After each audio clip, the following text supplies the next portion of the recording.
माघ मास महात्म्य 16वां अध्याय।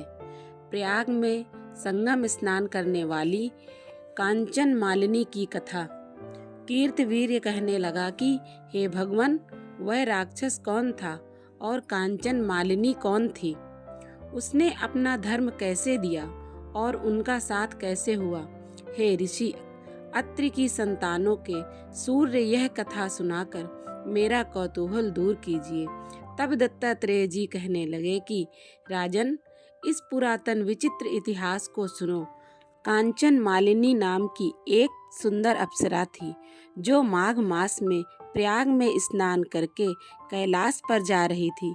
तब उसको मार्ग में जाते हुए हिमालय कुंज से एक घोर राक्षस ने देखा।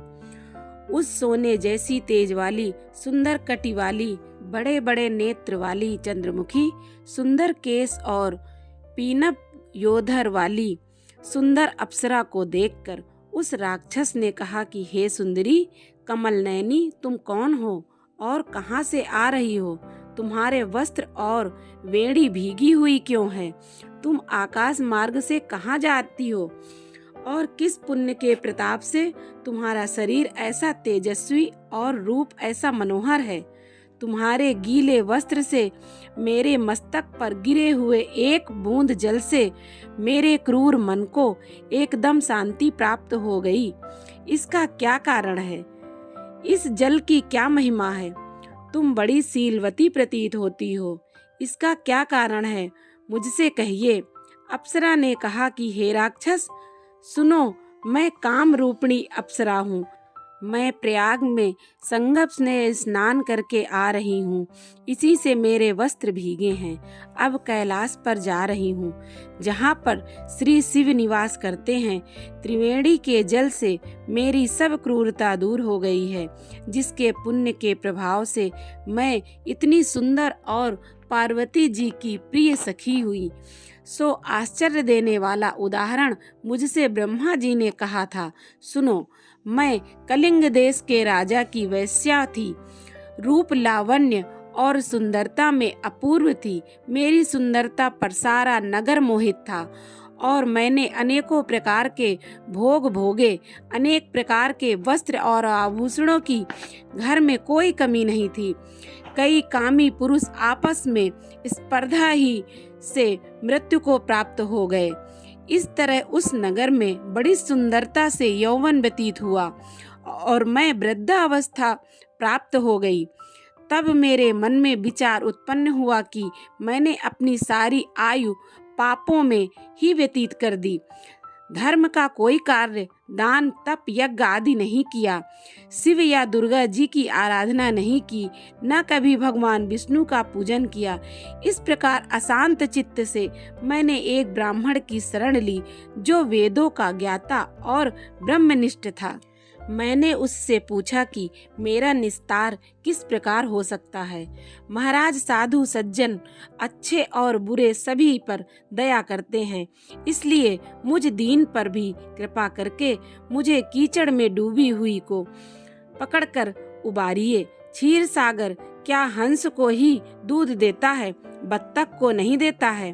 तब वह ब्राह्मण राजा का पुरोहित इन सब बातों को सुनकर मुझ पर दया करके कहने लगा कि तू ब्रह्मा के क्षेत्र में जाकर माघ मास में त्रिवेणी संगम में स्नान कर, परंतु मन में अशुभ क्रिया का विचार नहीं करना। पापों के नाश के लिए महर्षियों ने तीर्थ स्थान से अधिक और कोई प्रायश्चित नहीं बतलाया। प्रयाग में स्नान करने से तू अवश्य पवित्र होकर स्वर्ग को जाएगी।